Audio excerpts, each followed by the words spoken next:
Gadis itu menjumput benda itu dan menarik kedua sudut bibirnya. Senyum terdengar jelas di sana.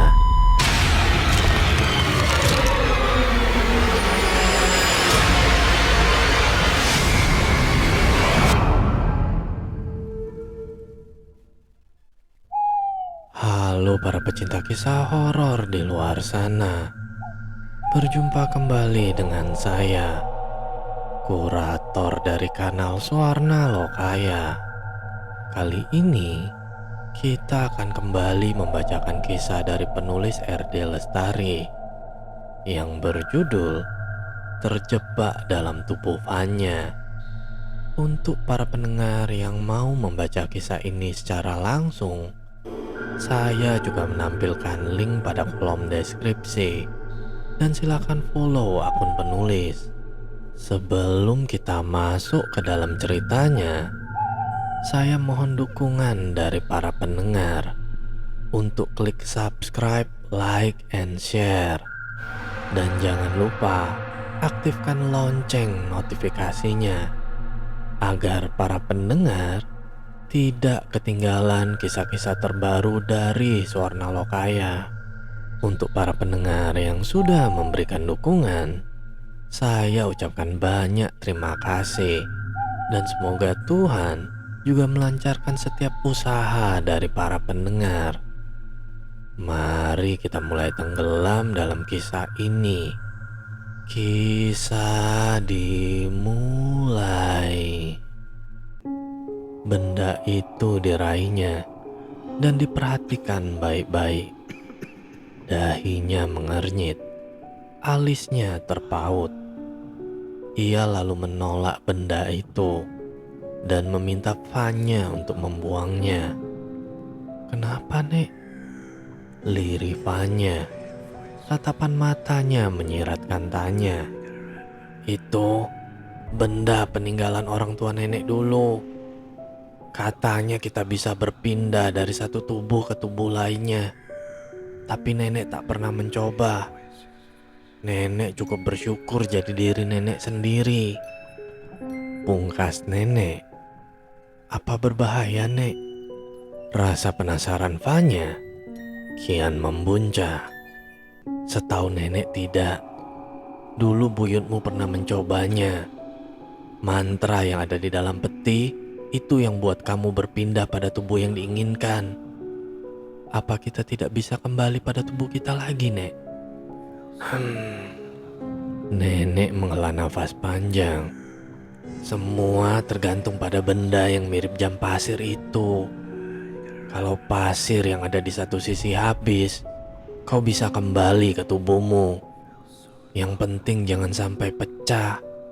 Kalau pecah, kau tidak akan bisa kembali pada tubuhmu." Fanya manggut-manggut. Sebuah ide gila bermain di kepalanya. "Kau jangan pernah bermain-main dengan itu, Fanya. Jangan sampai menyesal."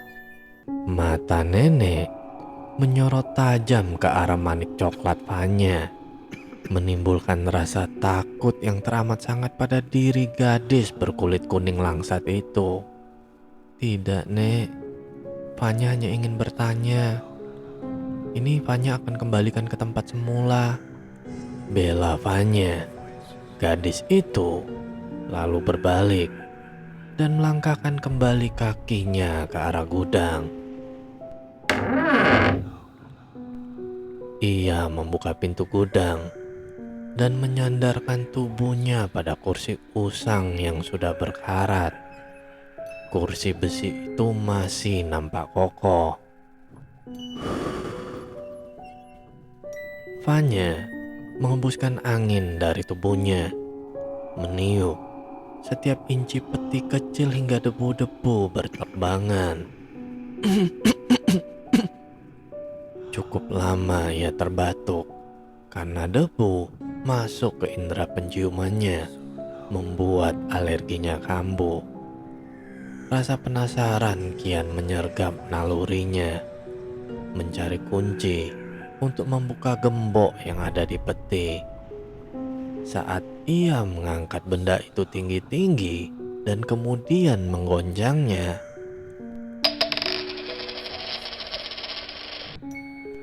Sebuah benda berukuran kecil tak lebih panjang dari batang korek api berbentuk kunci jatuh tepat di ujung kaki Vanya.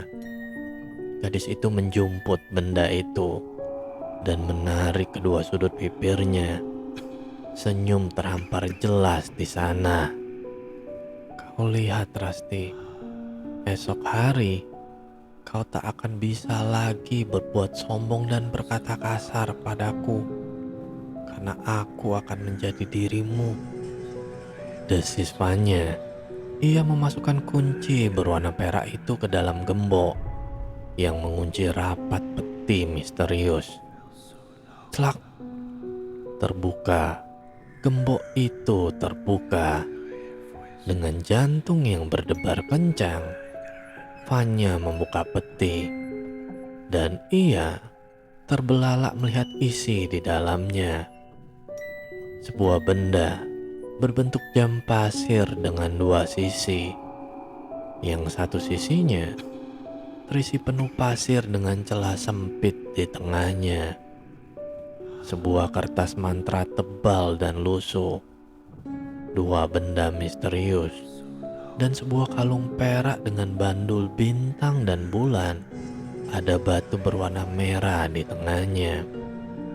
Vanya kemudian meraih ketiga benda itu dan mencari kantong untuk mengelabui neneknya. Tentu saja menolak keras jika Vanya berani mengambil benda misterius itu. Gadis itu berjinjit kala melewati tubuh neneknya yang sedang membelakanginya, berusaha agar bisa naik ke kamarnya. Tiba di dalam kamar, gadis itu berjingkat karena berhasil masuk tanpa ada yang tahu.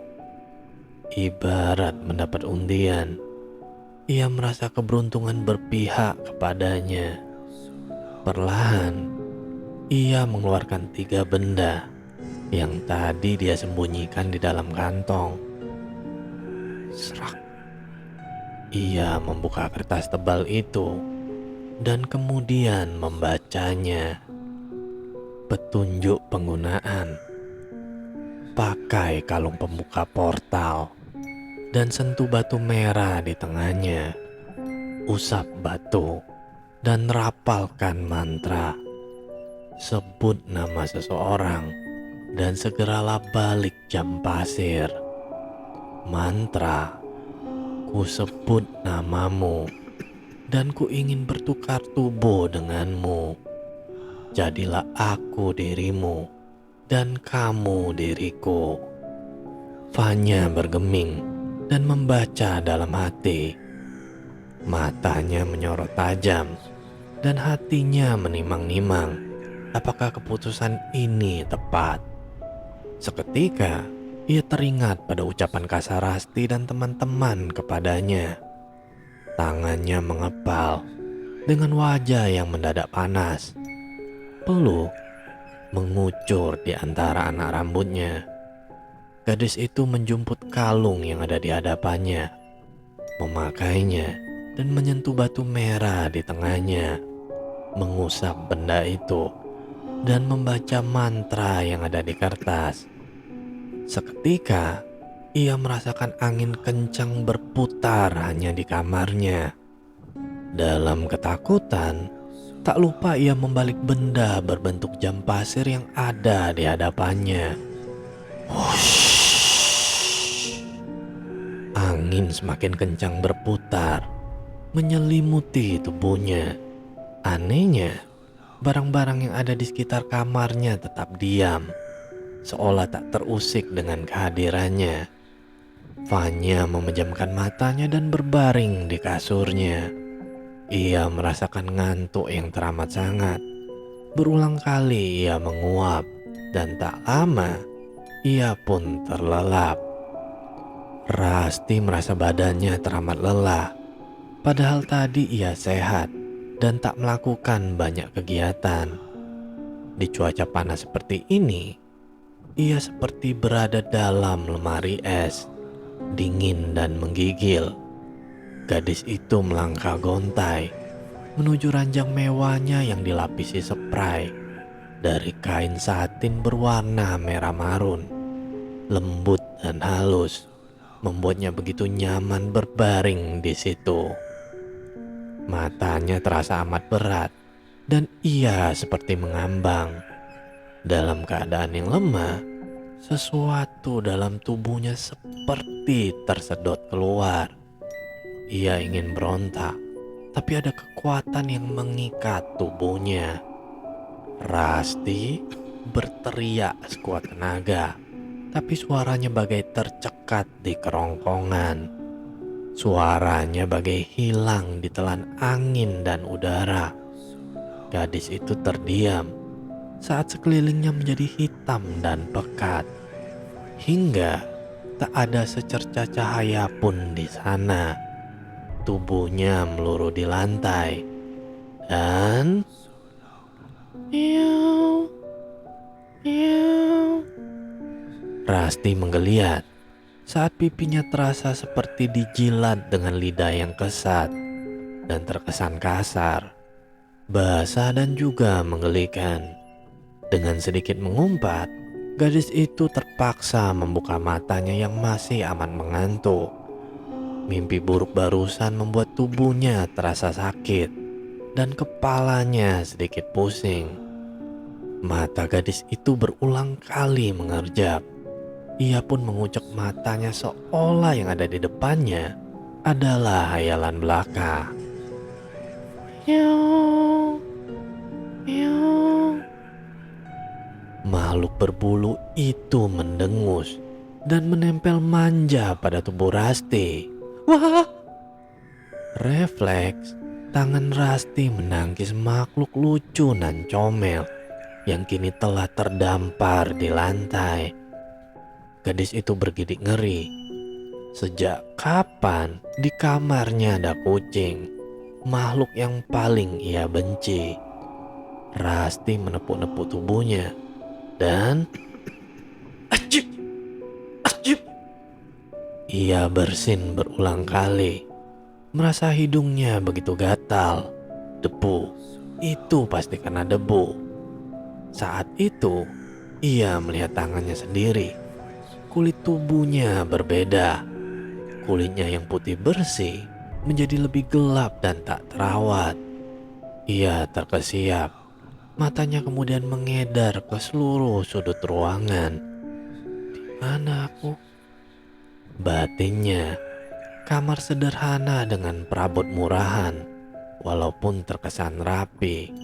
Dinding kayu yang sebagian sudah kropos dan bolong dimakan rayap. Ia pun melihat kasur yang kini sedikit berantakan dan sebuah benda seperti jam pasir di hadapannya. Gadis itu semakin heran saat melihat warna rambutnya yang juga berbeda. Ia merasa ada yang aneh pada dirinya. Tak mampu menahan rasa penasaran, ia kemudian melangkah menuju cermin yang tak jauh dari tempatnya. Bagai disambar petir, tubuhnya seketika bergetar hebat saat melihat wajahnya dari pantulan cermin. Tidak, tidak.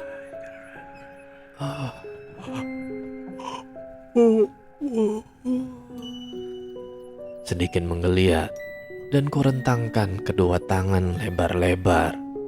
Netraku masih dalam keadaan terpejam.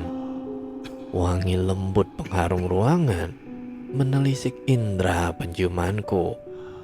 Perlahan kubuka mata dan mengerjap berulang kali, seolah tak percaya dengan pemandangan indah yang terhampar di depan mata. Telapak tanganku mulai menyentuh kasur yang amat lembut, dilapisi dengan kain satin berwarna merah marun, halus. Mataku mengedar ke segala penjuru ruangan. Perabotan mahal mendominasi kamar yang amat luas dan dominan berwarna pink dan juga putih. Aku beringsut ke tepi ranjang, menurunkan kedua kakiku. sedikit berjingkat saat telapak kaki menyentuh karpet tebal dan lembut. Indahnya ruangan ini. Apakah aku berada di surga? Masih tak menyangka saat aku perlahan melangkah dengan kaki setengah menjinjit. Kuperhatikan kakiku lebih jenjang dan berwarna putih bersih. Ini mimpi atau nyata? Ku cari cermin di kamar. Begitu aku berdiri di depannya, senyum lebar tersungging begitu saja tanpa bisa aku tahan. Aku melonjak kegirangan. Berhasil. Aku sekarang menjadi Rasti, gadis populer dan kaya raya di kampus. Berulang kali aku berlenggok di depan cermin, menatap penuh pesona tubuh baruku dan kehidupan yang selama ini jadi impian. Sembari berjingkat kegirangan, kulangkahkan kaki menuju balkon. Tapi sebelum itu, kusibak dulu tirai tebal yang menutupi pintu kaca besar. Seret. Lidahku tak henti berdecak kagum. Sungguh indah pemandangan dari tempatku berdiri saat ini. Kuhirup udara sebanyak-banyaknya. Udara segar bagai di pegunungan. Wajar saja, seorang Rasti punya tubuh indah dan kecantikan paripurna, sombong, dan memandang rendah orang lain. Ia bukan hanya kaya, tapi teramat kaya. Rumah bak istana dengan pemandangan super indah, penuh pepohonan dan bunga-bunga beraneka warna. Rasa penasaran kian menyelusup relung jiwaku. Tak puas hanya berdiri di balkon, kaki baruku mulai mengikuti semua perintah otakku. Melangkah keluar ruangan, meski hari masih remang-remang. Kaki jenjangnya mulai menuruni anak tangga itu satu persatu. Tangan indahnya bermain di pegangan tangga berwarna silver dengan ornamen indah di bawahnya. Bibirnya seketika memuji luas dan banyaknya perabot mahal di sana. Beruntungnya kau, Rasti, desisku. Samar di kejauhan, ia melihat seorang wanita berperawakan seperti bule, dengan rambut pirangnya dan wajahnya hampir serupa dengan Rasti. Wanita bule itu berlarian pelan mengitari pekarangan belakang rumahnya yang didominasi rerumputan dan bunga mawar berwarna-warni.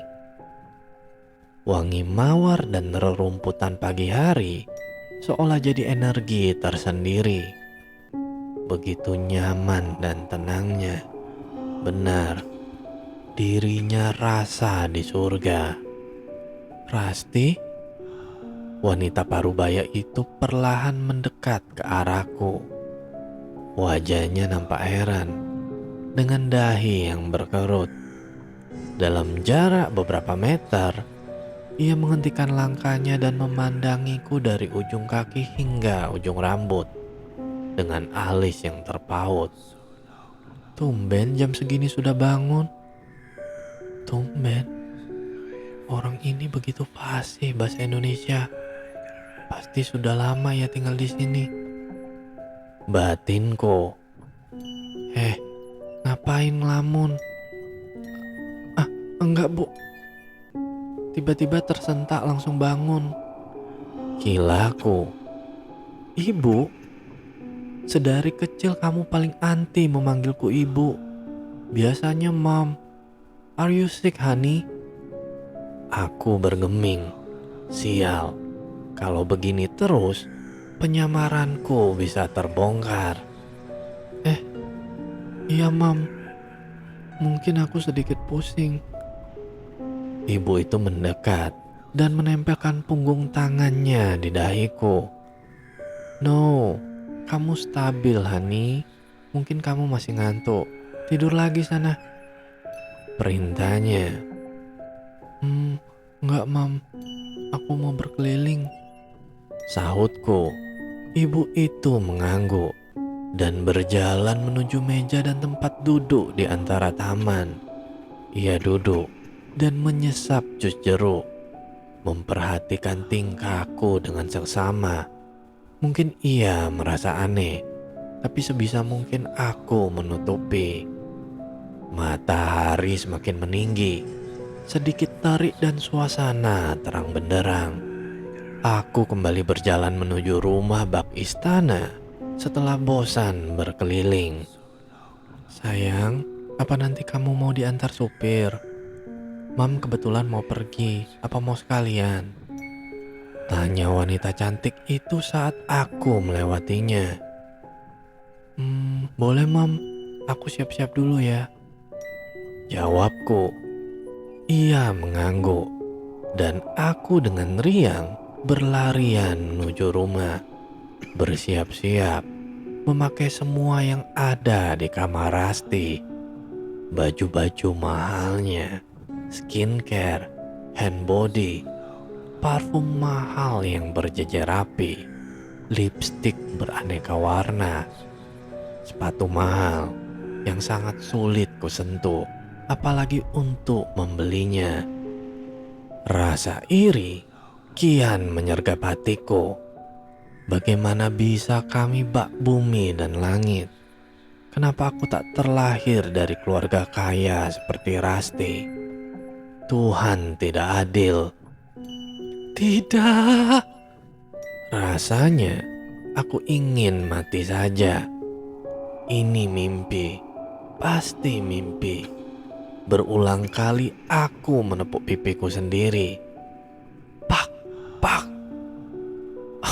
Sakit. Rintiku. Sakit. Berarti ini bukan mimpi.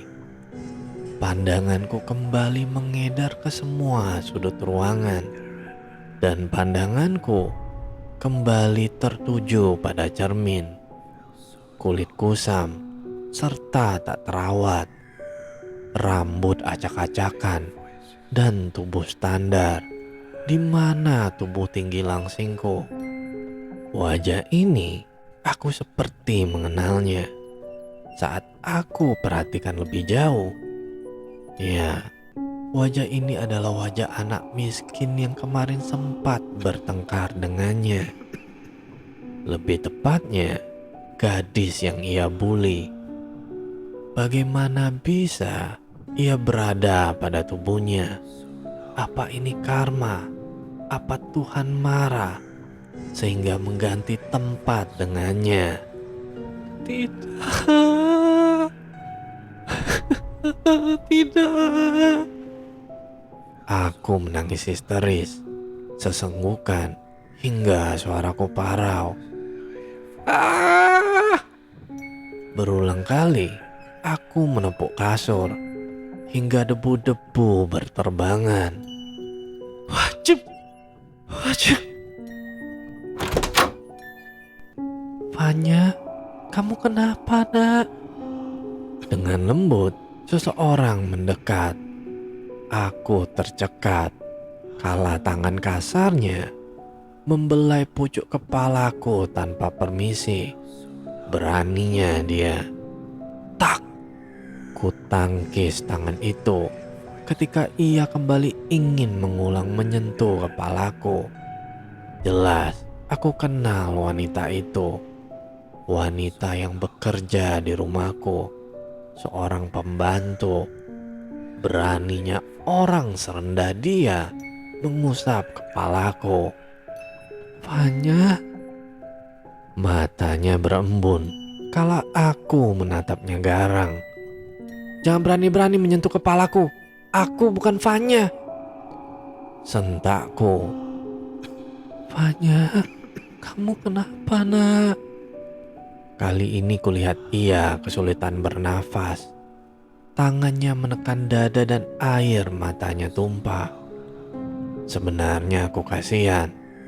Tapi Emosi lebih dominan bersarang di jiwa. "Sekarang kau keluar dari kamarku. Jangan ganggu aku." Mendengar teriakanku, wanita itu tampak syok. Dan dengan wajah ditekuk, ia meninggalkan kamar kumuh milik gadis miskin yang kemarin membuatku cemburu. Aku mengusap air mata yang masih tersisa. Ini tak mungkin kubiarkan. Aku tak ingin menjadi gadis miskin yang serba kekurangan. Saat ini juga, aku ingin kembali ke tubuh seksi dan sintalku, rumah kaya, dan semua yang aku miliki. Gegas aku mencari kamar mandi. Sial, kamar ini tak ada kamar mandi. Terpaksa, aku melangkah keluar kamar dan meniti anak tangga yang terbuat dari kayu. Dengan hati-hati aku menuruninya. Bik Mina sedang duduk bersama wanita lansia yang duduk di atas kursi roda. Sempat terkejut melihatku, tapi senyum sepertinya masih ia layangkan untukku. "Di mana kamar mandi? Aku mau mandi," ketusku. "Di sana, Nak. Apa kau mau sekalian memandikan nenek? Itu tugasmu kan?" ujarnya lembut. "Hah? Apa? Aku tak salah dengar kan? Mandikan nenek? Aku tak sudi. Mandikan saja sendiri," tolakku. Lagi, kulihat raut keterkejutan di mata dua wanita itu. Masa bodoh, aku tak peduli. Aku berbalik dan mencari kamar mandi yang dimaksud. Belum sempat aku masuk, bau tak sedap menguar dari sana.